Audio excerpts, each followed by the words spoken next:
Welcome back to my channel Mommies Planet India. मैं पहले भी एक बार फिर से आपका स्वागत करती हूँ। अभी नर्सरी एडमिशन को लेके बहुत धूम मची हुई है। नवंबर दिसंबर का जो महीना होता है, इसमें पेरेंट्स बिल्कुल परेशान रहते हैं। उन्हें लगता है कि कैसे मेरे बच्चे का एडमिशन बेस्ट स्कूल में हो जाए। इफ इन केस नहीं होता तो उनको लगता है कि उन्होंने लाइफ की बैटल हार ली। तो सबसे पहले मैं पेरेंट्स बोलूंगी, इस चीज को पर्सनल ला, लेकिन मेरे बच्चे का एडमिशन अगर उस स्कूल में नहीं हुआ तो मेरी रेपुटेशन चली जाएगी। ऐसा कुछ नहीं है, ठीक है। बहुत ईजी रहे, बहुत रिलैक्स रहे। हाँ, अच्छे स्कूल में एडमिशन कराना हमारा पर्पस होना चाहिए, बट अब ये पर्पस ये होना चाहिए कि वही बच्चा पढ़ेगा तो पढ़ेगा, अदरवाइज नहीं पढ़ेगा। ऐसा कुछ नहीं होता है। तो आज की वीडियो में हम जानेंगे कि बच्चे की एडमिशन जब हम करवाने जाते हैं तो नर्सरी में कुछ टेस्ट होते हैं, ओरल टेस्ट होते हैं, रिटन नहीं होता है, ओरल टेस्ट होते हैं। तो आज की वीडियो में हम डिस्कस करेंगे कि बच्चे क्या क्या क्वेश्चन पूछे जाते हैं, बच्चों की तैयारी हम कैसे कराएं ताकि हमारे बच्चे का एडमिशन मन चाहे स्कूल में आसानी से हो जाए। वीडियो शुरू करने से पहले एक रिक्वेस्ट है, वीडियो पसंद आए तो लाइक और शेयर जरूर करेंगे।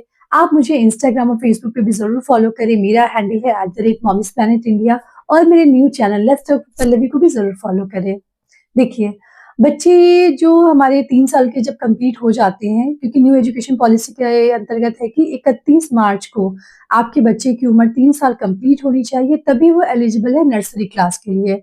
जो हमारी 2020 में न्यू एजुकेशन पॉलिसी आई थी उसमें एज बताया गया है कि 31 मार्च को आपके बच्चे की एज कंप्लीट होनी चाहिए 3 साल। तो उसके बाद आपका बच्चा एलिजिबल हो जाएगा नर्सरी के लिए। तो नर्सरी में पूछा क्या जाता है, तो देखिए, नर्सरी में कुछ बेसिक चीजें चेक की जाती हैं कि बच्चे की कम्युनिकेशन स्किल कैसी है, सोशल क्यूज को वो फॉलो करता है कि नहीं करता है। इसके अलावा लॉजिकल रीजनिंग कैसी है, अगर हम कोई इंस्ट्रक्शन देते हैं तो वो फॉलो कर पाता है कि नहीं कर पाता है, और बच्चे हमारी बातों को कितना समझ पाते हैं, कम्युनिकेशन कैसी है। तो ये बेसिक चीजें चेक की जाती हैं। कोई रिटन एग्जाम कहीं भी नहीं लिया जाता। लेकिन हाँ, हमें लगता है कि बच्चे का इंटरव्यू है तो बहुत पैनिक करते हैं, बच्चे पे भी बहुत प्रेशर आता है। तो इसके लिए हम क्या करें, तो देखिए, सबसे जो पहली चीज है मैं बोलूंगी, घर में इसकी शुरुआत करें, बच्चों से बातें करें, बच्चों की ओरल जो है लैंग्वेज उसको जरूर रिफाइन करें, बच्चों से कम्युनिकेट जरूर करें, बच्चों को एनकरेज करें कि वो अपने बारे में बताए। तो माई सेल्फ की तैयारी जरूर कराए, सबसे इंपॉर्टेंट है माई सेल्फ। जैसे what is your name, what is your father name, where do you stay, when is your birthday, how old are you. तो ये जो बेसिक क्वेश्चन है ना बच्चों के बारे में अबाउट माई सेल्फ, वो बच्चों को जरूर आप प्रैक्टिस कराएं, बार बार पूछे और इसका रिवीजन कराएं। ये बहुत ही बेसिक है, वो जरूर पूछा जाता है। इसके अलावा दूसरी जो इंपॉर्टेंट चीज है जो हम भूल जाते हैं वो है सोशल क्यूज। सोशल क्यूज कहने का मतलब हुआ, जैसे बच्चे को बोला गया हेलो, जैसे मान लीजिए बच्चे का नाम है कायरा, तो टीचर जो अंदर रहती है वो बोलती हैं हेलो कायरा, तो बच्चे को भी रिस्पॉन्ड करना है। मतलब वो सोशल क्यू उन्होंने दिया हेलो तो बच्चा भी बोलेगा हेलो, या फिर बच्चे को कुछ दिया गया तो बच्चे ने बोला थैंक यू। तो ये बेसिक सोशल क्यूज होता है। तो इसकी भी ना प्रैक्टिस हम घर पे ही करा सकते हैं। जैसे बच्चे को अगर आप जी कुछ दे तो जरूर बताएं कि थैंक यू बोलते हैं, या फिर बच्चे ने आपको कुछ दिया तो यहाँ से शुरुआत करें, आप उसको जरूर रिस्पॉन्ड करें। तो इस तरह से सोशल क्यूज अगर बच्चे को बोला जाए तो बच्चे रिस्पॉन्ड करें, तो इसकी तैयारी जरूर करवाएं। तीसरा होता है कि बच्चे को इंस्ट्रक्शन फॉलो करना। जैसे बच्चे को बोला गया कि बच्चे वहां पे टॉयज रखिए बड़ी वाली, आप लेकर आओ, तो बच्चे को ये समझ में आए कि उसे बोला जा रहा है वहां पे एक टॉय है वो लेकर आना है। बच्चा अब ये नहीं कि कंफ्यूज हो जाए कि उसे क्या बोला गया। फिर बोला गया कि आपने कौन सी शर्ट पहनी है, किस कलर की शर्ट पहनी है, तो बच्चा इंस्ट्रक्शन फॉलो कर पाए। या फिर बच्चे को बोला जाए कि अपने फिंगर्स दिखाओ, तो बच्चा दिखा पाए। तो ये इंस्ट्रक्शन जो फॉलो करना होता है ना, ये भी चेक किया जाता है कि बच्चा कितना समझ पा रहा है। अगर उसे कुछ कहा जा रहा है तो वो फॉलो कर रहा है कि नहीं कर रहा है। तो ये अगेन बहुत इंपॉर्टेंट होता है, तो बच्चे को इसकी प्रैक्टिस भी जरूर कराए।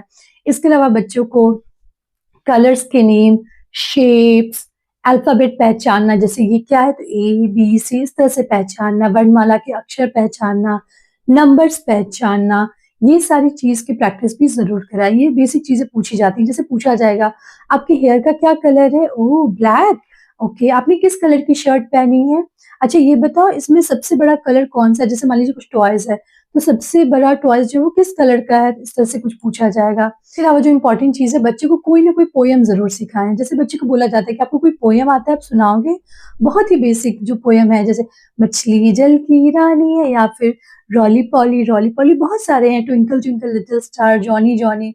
तो ये तो आजकल आपको यूट्यूब पे बहुत पोयम्स आते हैं, तो बच्चे को आप जरूर बच्चे को ये चीज घर पे प्रैक्टिस कराएंगे। इसके अलावा बच्चों को फिंगर्स के नेम, तो ये क्या है, thumb, index finger, middle finger, ring finger, little finger, तो ये सारी चीजें बच्चों को याद कराएं। बॉडी पार्ट्स के नेम, आईज, नोज, लिप्स, ये जरूर याद कराएं।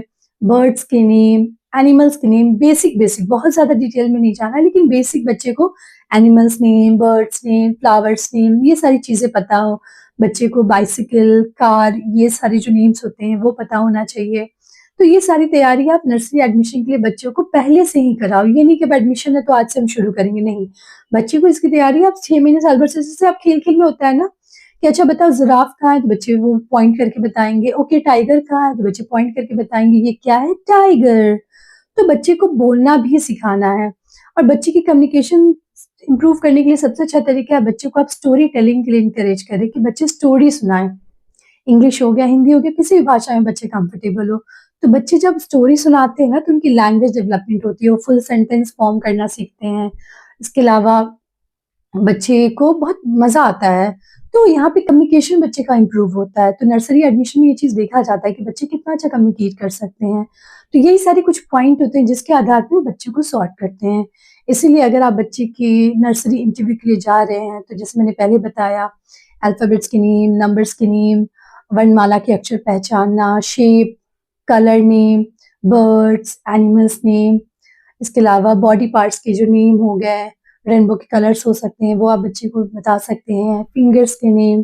तो ये बेसिक चीज़ें जो हैं बच्चे को ज़रूर से ज़रूर प्रैक्टिस कराएं, बोलने का प्रैक्टिस ज़रूर कराएं। इसके अलावा बच्चे को टॉयलेट ट्रेनिंग भी ज़रूर दें। ये बहुत इंपॉर्टेंट होता है क्योंकि पेरेंट्स को लगता है क्या है डायपर में जाएगा, नहीं। आपको कोशिश करना है कि बच्चे को जो आप स्कूल भेजें उससे पहले बच्चे की डायपर हट जाए। तो ये सब भी एक पार्ट होता है नर्सरी इंटरव्यू एडमिशन का, तो वहाँ पे भी आपको ध्यान रखना है। क्योंकि बच्चों से पूछा जाता है कि आपको वॉशरूम जाना है, तो बच्चे को समझ में आए कि जब सारे बेसिक क्वेश्चन है जो बच्चों से नर्सरी एडमिशन में पूछे जाते हैं। तो इसकी तैयारी घर पे आप ज़रूर कराएँ और आप देखेंगे आपके बच्चे का एडमिशन आपके मनचाहे स्कूल में आसानी से हो जाएगा। तो ये रहा आज का वीडियो। आई होप ये वीडियो आपको पसंद आए तो लाइक और शेयर ज़रूर करें। कुछ पूछना चाहते हैं, कुछ बताना चाहते हैं, कमेंट सेक्शन में ज़रूर लिखें। देखते रहें Moms Planet India. Thank you.